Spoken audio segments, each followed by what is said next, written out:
आज के इस क्लास में हम BA 4 semester psychology major paper 5 में आपका मेजर पेपर 5 में जितना भी इम्पोर्टेंट सब्जेक्टिव क्वेश्चन है वो सब आज के इस क्लास में करेंगे। पूरा नहीं करेंगे, कम से कम 4 से 5 क्लास और आएगा, उसमें पूरा हम करवा देंगे। आज सिर्फ यूनिट 1 से ही क्वेश्चन लेकर के आए हैं, लेकिन आज का ये क्लास बहुत ही ज़्यादा इम्पोर्टेंट है क्योंकि जितना भी सब्जेक्टिव क्वेश्चन आज से हम करवाएंगे वो सारा आपका वेरी इम्पोर्टेंट रहने वाला है। VVI क्वेश्चन हम बोलते हैं ना, वही। तो इस क्लास में क्वेश्चन, 1 मिनट आपको क्वेश्चन दिखा देते हैं।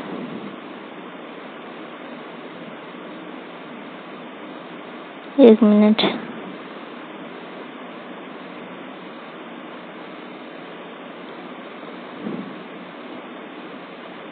हाँ, तो ये है आपका क्वेश्चन। आज के इस क्लास में हम इंग्लिश और प्लस हिंदी दोनों में क्वेश्चन लेके आए। जैसे कि देखिए, क्वेश्चन नंबर 1 है, ये हिंदी में दिया हुआ है तो इसी को इंग्लिश में भी दिया गया है। हिंदी और इंग्लिश दोनों में लेकर के आए हैं। लेकिन ये क्लास आज इतना इम्पोर्टेंट क्यों है? क्योंकि आज से हम जितना भी सब्जेक्टिव क्वेश्चन आपको बताएंगे उसमें से वो क्वेश्चन जो आपके एग्जाम में आएगा वो क्वेश्चन भी इसमें डाला गया है। लेकिन हम आपको बताएंगे नहीं कि कौन सा क्वेश्चन है जो कि आपके एग्जाम के क्वेश्चन पेपर से मैच करता है। तो आपका इतना ही काम है कि आप सब इस क्वेश्चन को स्क्रीनशॉट लेकर के रख लीजिए और प्लस में इसका आंसर निकाल करके अपने कॉपी में लिख लीजिए। मान लीजिए कि यहाँ पे अभी 5 क्वेश्चन दिया गया है, तो 5 क्वेश्चन में से कौन सा क्वेश्चन है जो कि VVI है, जो कि आपके एग्जाम के क्वेश्चन पेपर में डाला गया है, वो चीज़ हम नहीं बताएंगे। तो आपको बस करना इतना है कि सारा क्वेश्चन का आंसर लिखना है। 5 में से कोई एक क्वेश्चन है जो कि मैच करेगा। तो अभी तो आप लोग को भरोसा नहीं हो रहा होगा, लेकिन जब आप एग्ज़ाम दे कर के आइएगा तो हम खुद इस प्रैक्टिस क्लास से आपको प्रूफ के साथ दिखाएंगे कि कौन कौन सा क्वेश्चन मैच करता है, किया है। इस प्रैक्टिस क्लास से दिखाएंगे आपको कि सेम टू सेम मैच करेगा क्वेश्चन। तो इसीलिए आज से जितना भी सब्जेक्टिव क्वेश्चन कराएंगे उस क्लास को डेली अटेंड करिएगा और सारे क्वेश्चन को कॉपी में भी उतारिएगा, आंसर भी लिखिएगा। कुछ क्वेश्चन का आंसर हम इसमें करवा भी देंगे और कुछ क्वेश्चन का आंसर आपको खुद ही गूगल करके लिखना है। और बाकी जो क्वेश्चन छूट जाएगा या बच जाएगा वो आपको चैनल के डिस्क्रिप्शन में मिल जाएगा, नहीं तो कमेंट बॉक्स में जाकर के चेक करिएगा, वहाँ पर सारा क्वेश्चन आपको मिल जाएगा। कुछ क्वेश्चन इस PDF में छूट गया है और बाकी कुछ क्वेश्चन का आंसर हम इस PDF में लिख दिए हैं। तो ये इतना क्वेश्चन है, इसका स्क्रीनशॉट ले लीजिए आप लोग, इसका आंसर लिख लीजिएगा। ये मेजर पेपर 5 यूनिट 1 का क्वेश्चन है। ये सब इसमें से मैच करेगा, इसीलिए आप लोग को बेहद ज़रूरी है कि आप सब इसका स्क्रीनशॉट लेकर के रखिएगा। तो चलिए कुछ क्वेश्चन का आंसर भी हम लिखवा देते हैं। तो ये है आपका, चेतन मन के अध्ययन से तात्पर्य स्पष्ट कीजिए। तो ये क्वेश्चन पूछा गया है। LNMU का ही हम गारंटी लेते हैं कि क्वेश्चन मैच करे, बाकी कोई यूनिवर्सिटी का हम गारंटी नहीं लेते हैं। इंटरनल एग्ज़ाम में भी आपका मैच करे चाहे ना करे, लेकिन फाइनल एग्ज़ाम जो होता है सेंटर पे उसमें मैच करेगा। तो ये है आपका क्वेश्चन। इसका आंसर आपको बस इतना लिखना है, स्क्रीनशॉट ले लीजिए इसका। इतना आपको आंसर लिखना है इसमें, उसके बाद इसमें और भी लिखना है आपको, इतना और लिखना है इसमें, इतना और भी लिखना है। ये तीसरा नंबर क्वेश्चन का ही ये दोनों आंसर है। इतना लिखने के बाद आपको ये इतना लिखना है। तो इस दोनों का स्क्रीनशॉट ले लीजिए। चलिए अब हम बढ़ते हैं, अगला क्वेश्चन देखते हैं क्या है। तो अगला क्वेश्चन है, ये सब क्वेश्चन का आंसर हम करवा क्यों रहे हैं? इसीलिए करवा रहे हैं ताकि आपको अंदाज़ा हो सके कि कौन से क्वेश्चन का आंसर कैसे लिखना है और कितना लिखना है।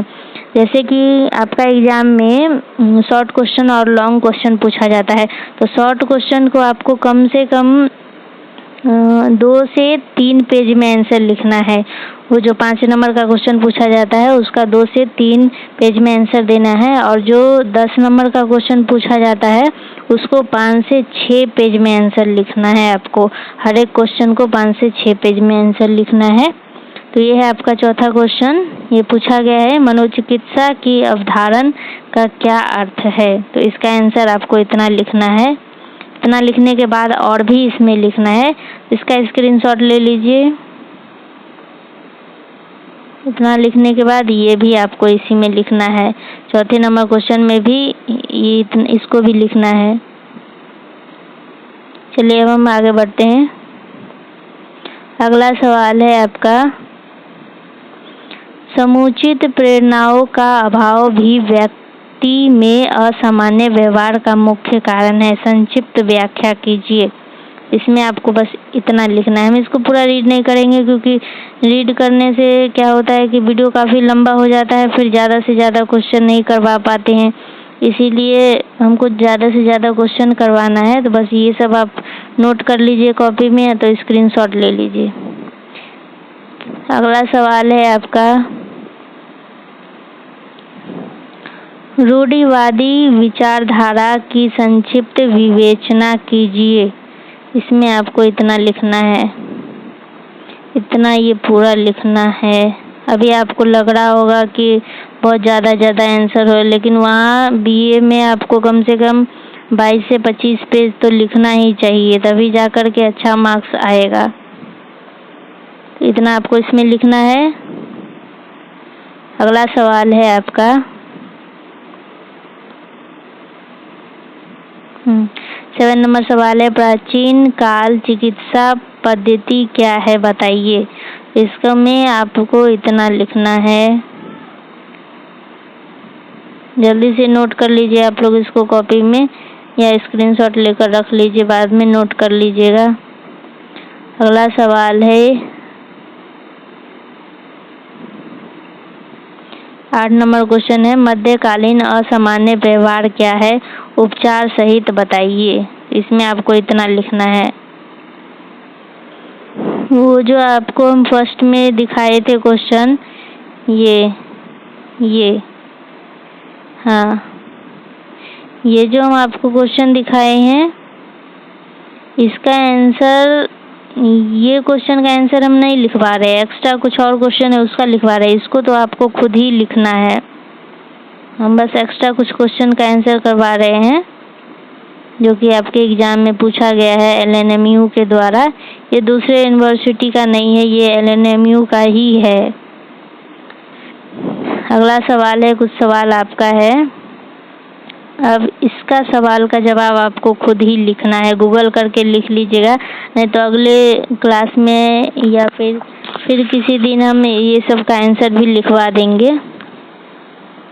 तो आपका 6 नंबर क्वेश्चन पूछा गया, वैज्ञानिक पुनर्जागरण युग और आधुनिक युग में समानताएं बताइए। तो ये क्वेश्चन आप लोग, ये सारा जो क्वेश्चन है ना 6 नंबर से लेकर के 10 नंबर तक क्वेश्चन, इसको आप स्क्रीनशॉट करके रख लीजिए, इसका आंसर लिख लीजिएगा कॉपी में। क्या पता कौन सा क्वेश्चन मैच कर जाए, लेकिन मैच करेगा इसी प्रैक्टिस क्लास से ही। प्रूफ के साथ हम आपको एग्जाम हो जाने के बाद दिखाएंगे। 7वां नंबर क्वेश्चन है, मान्यता एवं असामान्य संबंधी अवधारणा का स्पष्टीकरण दीजिए। 8वां नंबर क्वेश्चन पूछा गया है, सामान्य व्यवहार एवं असामान्य व्यवहार की विशेषताओं पर प्रकाश डालिए। 9वां नंबर क्वेश्चन पूछा गया है, असामान्य व्यवहार व असामान्य व्यक्ति का अध्ययन ही असामान्य मनोविज्ञान है, इस कथन की समीक्षा कीजिए। 10 नंबर क्वेश्चन पूछा है, असामान्य मनोविज्ञान की विषय वस्तु की विस्तार से विवेचना कीजिए। तो ये सारा क्वेश्चन आप लोग स्क्रीनशॉट लेकर रख लीजिए, इसका आंसर जरूर लिखना है। और इसका आंसर जरूर लिख करके जाना है। और प्लस में इसमें से कौन सा VVI क्वेश्चन है वो तो हम आपको नहीं बता सकते हैं। चलिए कुछ और क्वेश्चन भी देख लेते हैं।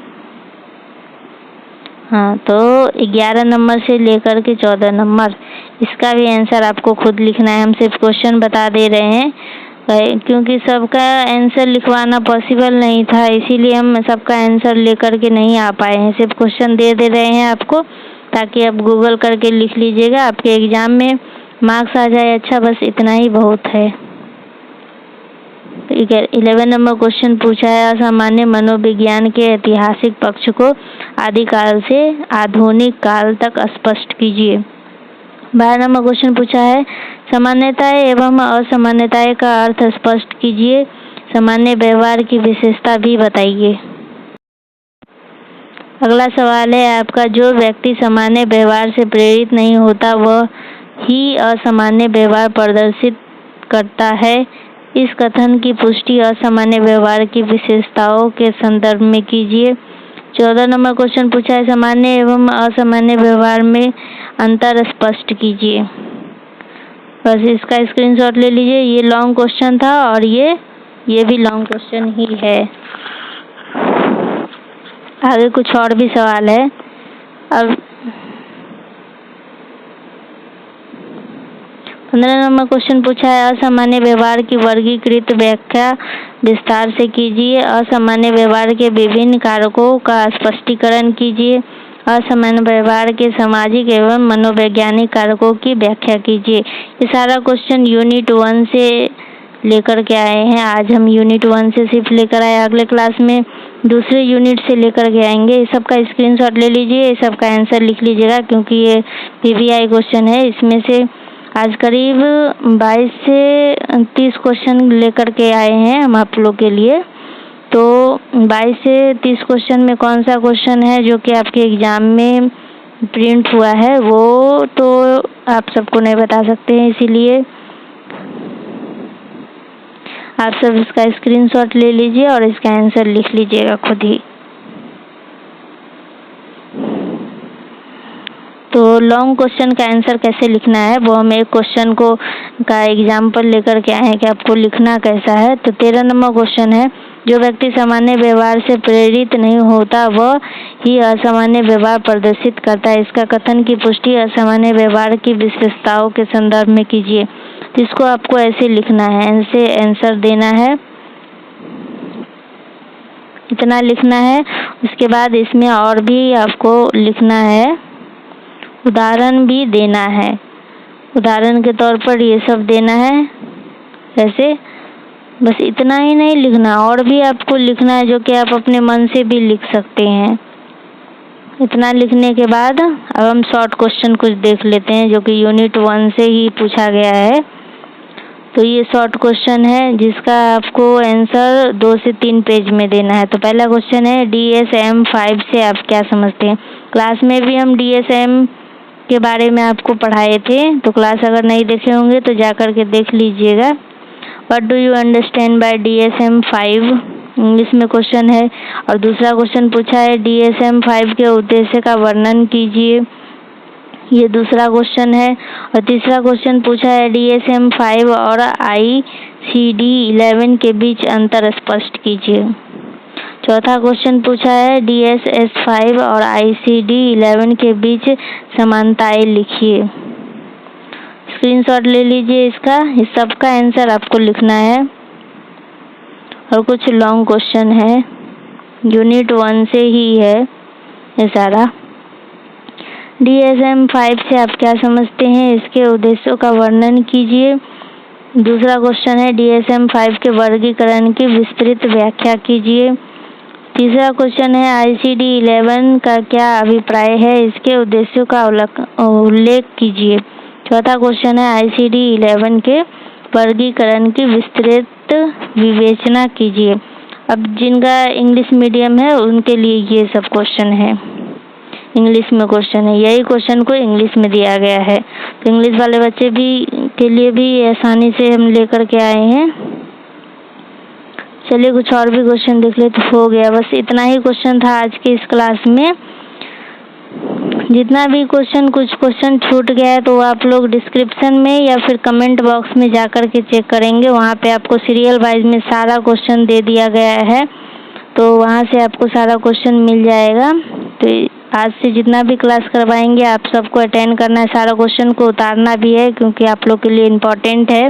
वीवीआई क्वेश्चन तो हम टिक नहीं लगवा सकते, लेकिन हम सारा क्वेश्चन आपको दे सकते हैं जिसमें से कि क्वेश्चन मैच करेगा। एग्ज़ाम हो जाने के बाद हम आपको बताएंगे कि कौन दिखाएंगे प्रूफ के साथ ही, तब आपको भरोसा होगा। फिलहाल तो आप क्वेश्चन का आंसर लिख लीजिए और क्वेश्चन उतार लीजिए कॉपी में, या नहीं तो स्क्रीनशॉट लेकर के रख लीजिए। इस वीडियो को ज़्यादा से ज़्यादा शेयर भी करें अपने दोस्तों के पास भी। और आज से डेली क्लास अटेंड करना है सब्जेक्टिव क्लास का। तो आज के इस क्लास में बस इतना ही क्वेश्चन था। अब अगले दिन हम और कुछ क्वेश्चन लेकर के आएंगे यूनिट 2 से। तो चलिए, धन्यवाद। आज के लिए बस इतना ही। वीडियो को लाइक, शेयर एंड सब्सक्राइब करें, अपने दोस्तों को भी शेयर करें।